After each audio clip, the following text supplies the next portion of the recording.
Sebentar, nunggu yang ini dulu.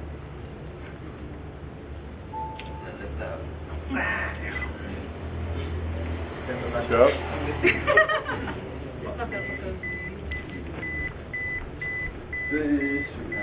Cheese. Nah, 1, 2, 3. Cheese.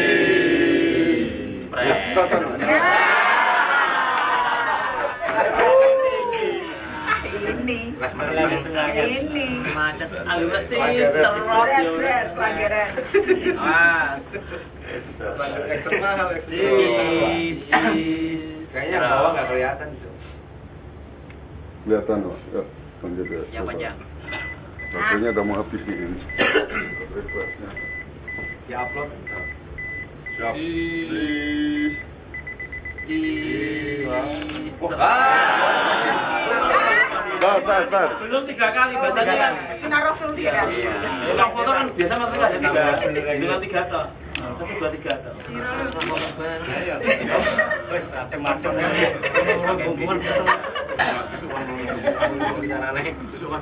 sebanyak liwat tuh Wah, gue makane. eling-eling ya wes malah Gara-gara cheese nih. Cos. Cos. Cheese. Cos. tunggu masih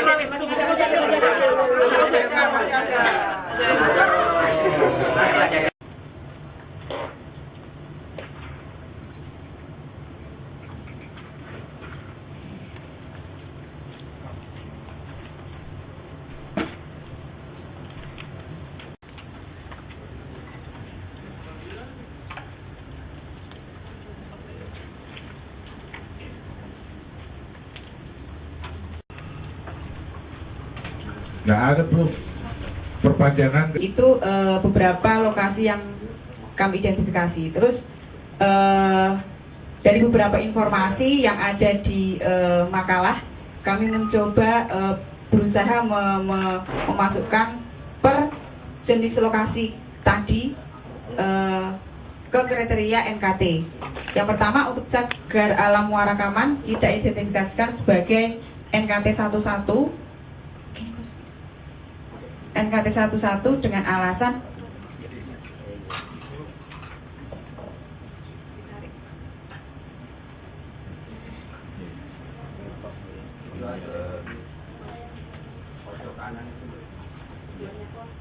Karena alam, mungkin ancaman yang terjadi adalah terjadinya perambahan atau pembukaan lahan di kawasan cagar alam tersebut. Kemudian rencana kelola yang kami lakukan yaitu mengadakan pengkayaan terhadap spesies lokal, kemudian pemasangan pelang larangan, pemasangan pal batas, patroli, sosialisasi, koordinasi dengan stakeholder.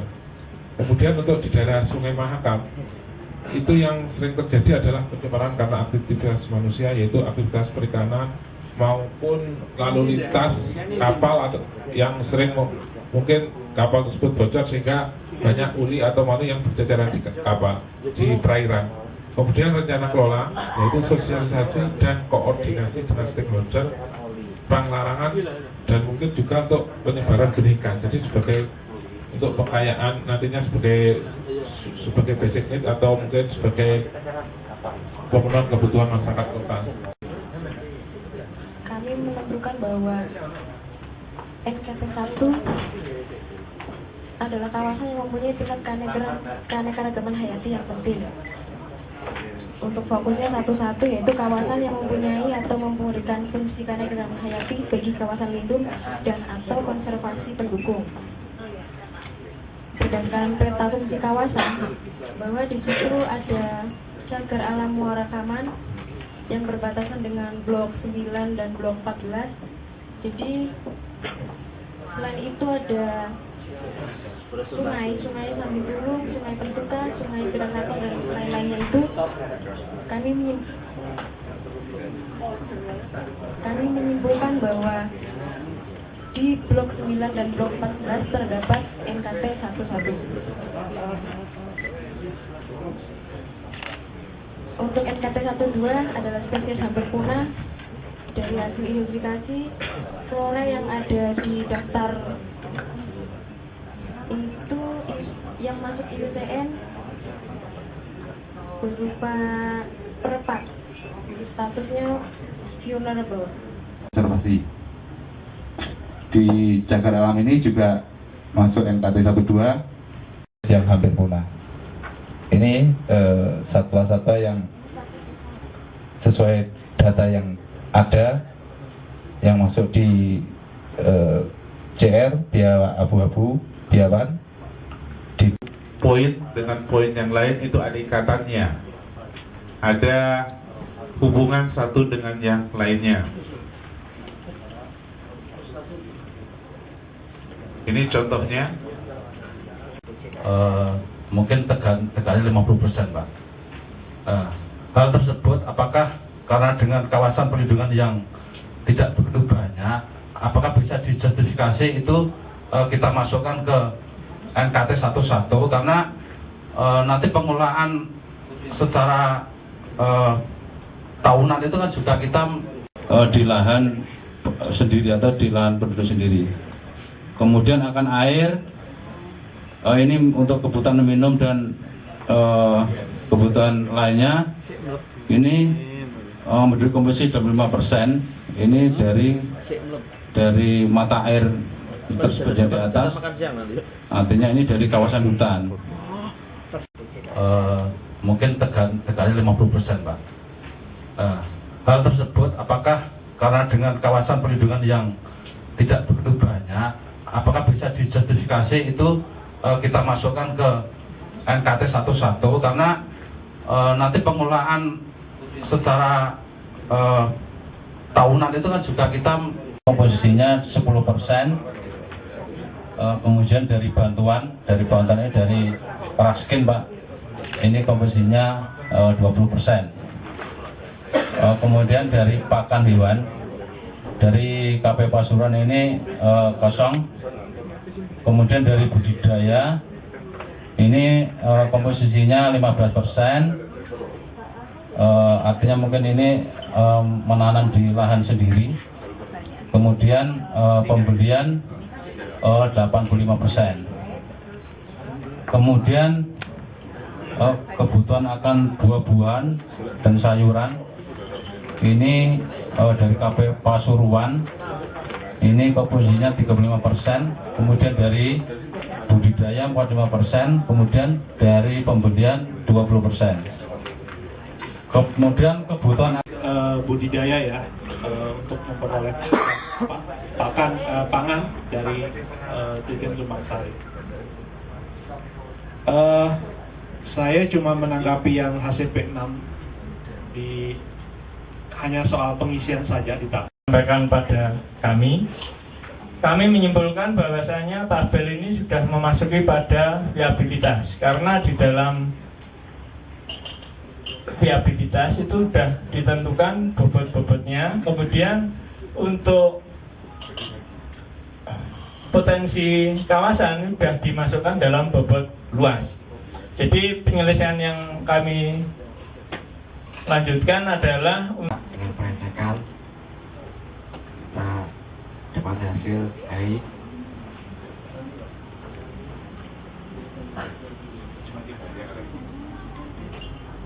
Kita buatkan seperti itu. Setelah itu memang kita masuk ke rencana kelola dan rencana pemantauan.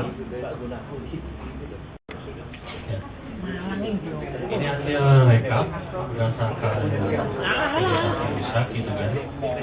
Total kita dapatkan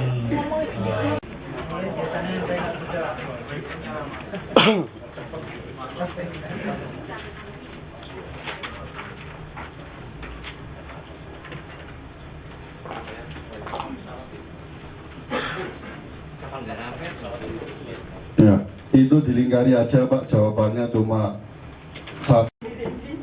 Ya kan? Belum, nanti malam dirayakan. Nah, ini saya minta Ibu Ii, saya nggak bilang mana yang paling bagus, mana yang enggak gitu ya. Cuma maju Bu. Maju ke depan. Jangan grogi.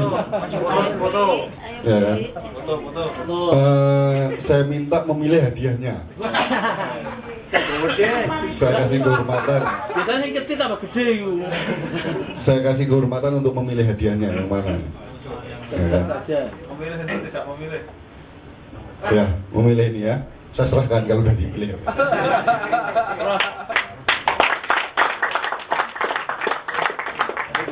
Sebentar Bu, simbolis untuk sertifikatnya ya.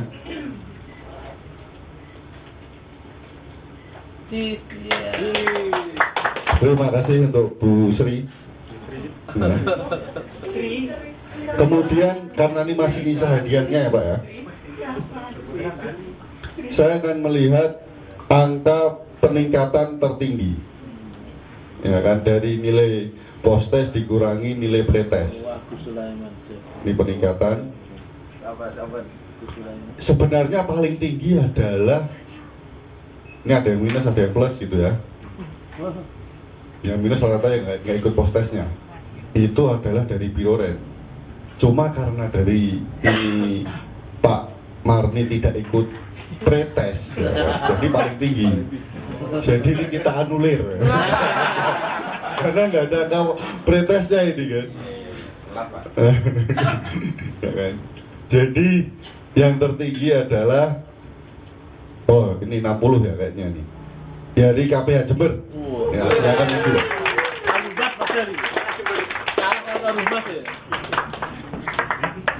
Monggo dipilih Pak. Karumas bisa. Siap. Kalah be Karumas, kalah karo Karumas itu. KPH Jember ya, monggo Pak.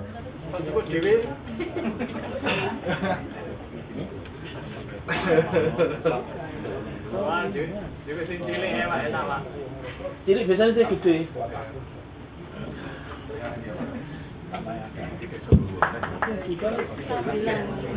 Coba. Yang selanjutnya yang nomor 2 adalah dari KPH Madura. Nah, saya minta untuk Pak Kasih BHL untuk menyerahkannya. Siap. Tuan rumah. Monggo dipilih Pak hadiahnya Pak. Yang paling gede Pak.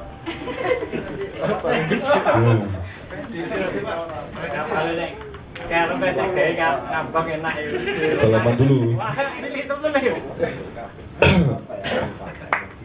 Pak KPH Madura. Sertifikatnya Pak, sebentar. KPH Madura. Oh ini.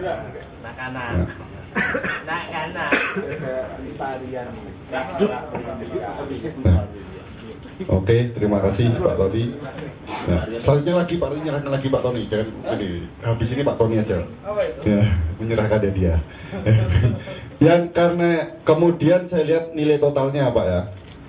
Tertinggi adalah kalau kita lihat di sini adalah Ibu Sri. Cuma karena Ibu Sri udah dapat gak adil ya Pak ya. Nah, kita anulir. Ya. Kita anulir. Nah ternyata tertinggi adalah dari KPH. Oh ini paling bawah nih, KPH Kediri. Ya KPH Kediri, monggo maju. Ya terima kasih buat Pak Tony. Nah kan juga buat akomodasinya juga. Waduh, baru kali ini saya mengikuti pelatihan di tempat menurut saya ini adalah yang mewah. Dan semua ini dibiayai oleh TNI, dari mulai akomodasi sampai dengan materi.